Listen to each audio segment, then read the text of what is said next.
자,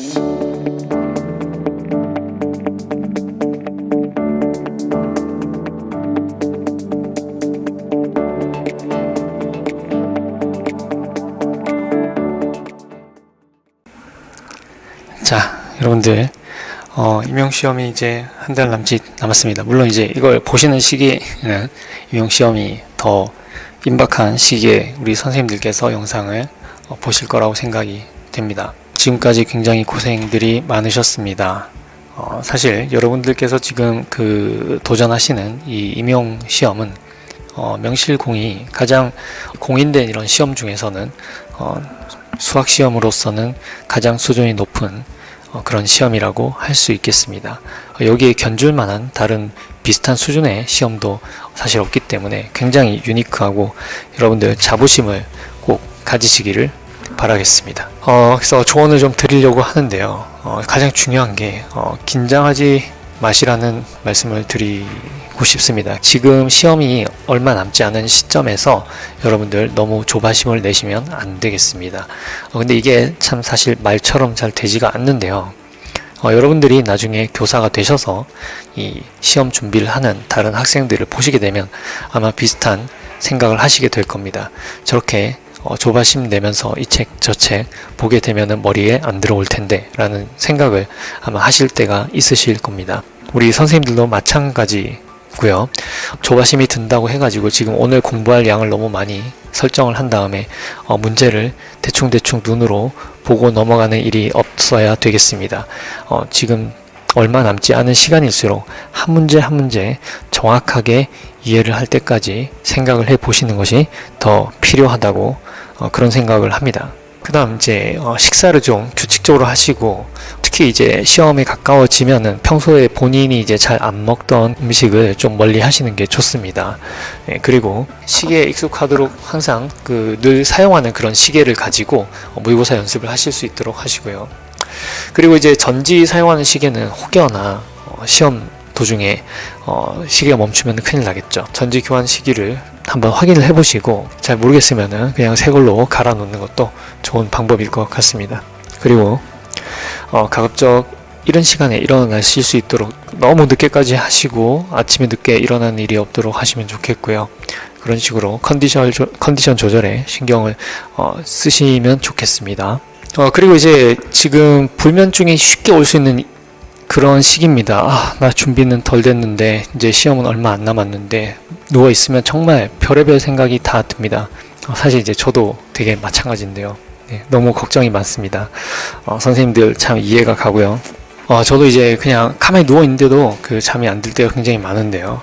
잡생각이 드는 건 이제 어쩔 수가 없습니다. 그렇지만은 가급적이면은 좀 편안한 생각을 할 수 있도록 노력을 하고, 잠들기 전에, 영상 시청을 좀 자제를 하는 게 도움이 된다고 합니다. 그리고, 여러분들 지금까지 이제 오답 노트를 많이 만드셨을 거예요.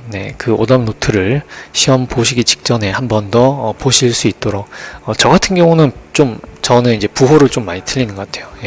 넓이를 2배를 해야 되는데 안 했다든지, 대칭성을 이용해서 한쪽을 구해서 다른 쪽도 구해야 되는데 하지 않았다든지, 이런 부분들, 오답 노트를 보면서 본인이 어떤 실수를 자주 하는지 파악을 미리 해놓는 게 좋습니다. 시험 보기 직전에도 한 번 더 봐주시면 더 도움이 되겠습니다. 그리고 굉장히 두껍고 이런 모든 게 나와 있는 책보다는 본인이 중요하다고 생각되는 그런 내용들을 정리한 나만의 이론 노트를 여러분들 시험 보기 직전까지 잘 활용을 하시라, 이런 말씀을 드리고 싶네요. 자, 그리고 아시다시피 지금 컷이 많이 올랐긴 합니다만, 그래도 만점을 받아서 합격하는 그런 시험은 아닙니다. 모든 문제를 다 풀어야 되는 게 아니고요. 자기가 풀 수 있는 문제가 무엇인지 먼저 한번 시험지를 받으면은 이렇게 쭉 살펴보고 계획을 세워서 문제를 푸시도록 하시고요. 그리고 이제 정말 어려운 문제를 맞닥뜨렸을 때는 이거는 다른 사람도 어렵다라고 생각을 하시고 좀 마음을 편안하게 평정심을 유지하시는 것이 중요하다고 생각이 됩니다. 그리고 제가 이제 채점을 해보거나 하게 되면은 문제 발문하고 다르게 답이 적혀진 경우가 있어요. 그래서 물음에 정확히 답했는지 그 발문하고 답안을 잘 비교를 한 번은 해 보시는 게 좋습니다. 두 가지를 물어봤는데 내가 하나만 답하진 않았는지 이런 부분에 대해서요. 그 다음 그 답안을 이제 비워두지는 마시고요. 뭐라도 관련된 이론을 혹은 내가 계산할 수 있는 한 아주 작은 사소한 결과라도 긍정적인 결과를 하나 쓸 수 있도록 합니다. 그렇다고 또 벗어나도록 적으면 안 돼요. 네, 벗어나면은 채점이 되지 않기 때문에 그 부분 주의하셔야 되고요. 그 다음에 출제자 의도를 생각을 해보세요. 이게 그 뭐 사소하게든 좀 약간 크게든 오류가 생길 수 있습니다. 사람이 하는 일이기 때문에 아무리 전문가들이 한다고 하더라도 그랬을 때 여러분들이 이 문제를 좀 긍정적으로 보실 필요가 있어요. 잘못된 문제라 하더라도 혹시나 너무나 수학적으로만 생각을 하실 게 아니라 이 출제자가 어떤 의도로 이 문제를 냈는지 한번 생각해 보셔야 되고, 또 중의적으로 해석될 수 있는 표현들이 있어요. 중의적으로 해석될 수 있는 표현들에서는 가장 자연스러운 게 무엇인지, 다른 선생님들이 많이 이해했을 것 같은 그런 방식을 통해서 여러분들이 그 문제를 바라보셔야 될 것입니다. 그게 우리가 일상 언어로 이 시험을 보고 일상 언어로 답안을 작성하기 때문에 늘상 생길 수 있는 일입니다. 그리고 계산 과정을 너무 자세하게 적으려고 하지 마시고, 오히려 계산을 너무 많이 적다가 꼭 언급해야 되는 그런 중요한 포인트를 언급하지 않을 수도 있는 일입니다. 그래서 여러분들이 이 문제에서 출제한 사람이 보고자 한 게 무엇인지를 잘 생각을 하시고, 출제자가 보고자 하는 내용을 내가 알고 있다라는 것을 충분히 어필을 하는지 그걸 생각을 하시면서 답안 작성을 하시면 도움이 되겠습니다.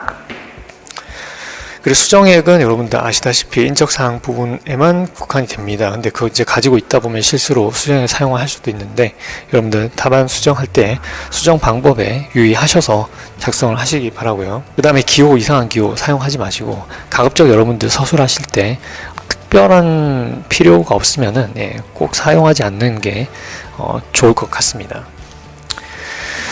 그리고 검사를 할 때 일단 여러분들이 직관적으로 이게 뭐 예를 들어서 2분의 1보다 커야 되는지 작아야 되는지, 혹은 아주 큰 수가 나와야 되는지 작은 수가 나와야 되는지, 양수가 나와야 되는지 음수가 나와야 되는지 직관적으로 한번 생각을 먼저 해보시기 바랍니다. 그리고 내가 낸 답하고 비교를 해보시고요.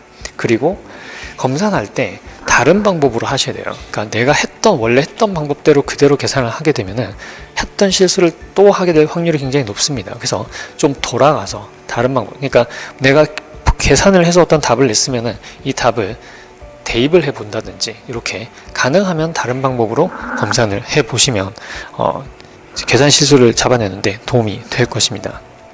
그리고 보통은 문제에 쓰여 있는 조건은 전부 다 필요한 경우가 많아요. 그래서 그게 사용이 안 됐다면 내가 뭔가 간과하진 않았는지 한 번 더 생각을 해볼 수 있습니다. 물론 이제 문제를 쉽게 만들기 위해서 불필요한 조건을 줄 수도 있고 일종의 페이크로 줄 수도 있기는 합니다만, 대체로 보통의 경우에는 모든 조건이 활용이 다 되는지 확인을 해보고 빠져 있을 때는 내가 뭔가 언급을 해야 되는 걸 언급하지 않았는지 이런 걸 생각해 보면 도움이 된다라고 할 수가 있겠습니다.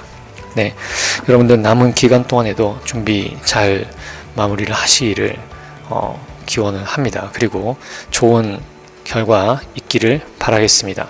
감사합니다.